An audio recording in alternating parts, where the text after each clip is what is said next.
So, quick question. How many of you guys know Harry Baker? Yes. Yes. Yes. Oh, you guys know him? Yes. You definitely do. For those of you who don't know him, which are obviously the majority, Harry Baker is basically this British poet who became the UK Slam champion in poetry. After that, he got invited to the Poetry World Cup in Paris, which according to him was amazing. You know, you'd have all these different people come from all around the world to read their poetry and get judged by 5 French strangers. So he ended up winning the whole thing, which technically makes the poem I'm about to read the world's best poem, according to 5 French strangers.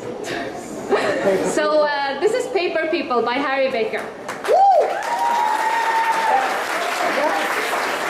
Yes.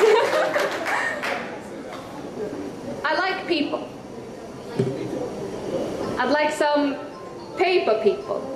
That be purple paper people, maybe pop up purple paper people, proper pop up purple paper people. How do you prop up? Proper pop up purple paper people? I hear you cry.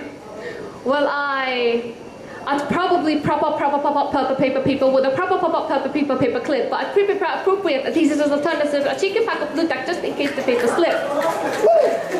Because I could build a pop up metropolis. But I wouldn't want to deal with all the paper people politics, paper politicians with the paper thin policies, broken promises without appropriate apologies.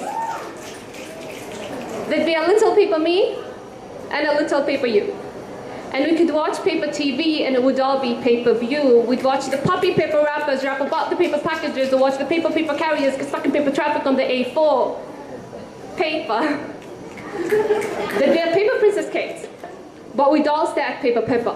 And then we'd all live in fear of Killer Jack the Paper Ripper because the paper propaganda propagates the people's prejudices. Papers printing pictures of the photogenic terrorists and a little paper me and a little paper you, and in the pop-up population, people's problems pop up too. There'd be that pompous paper parliament who remained out of touch and who ignored the people's protests about all the paper cuts, and the peaceful paper protests will get blown to paper pieces by the confetti cannons meant by preemptive police. And yes, there'd still be paper money. So there'd still be paper greed.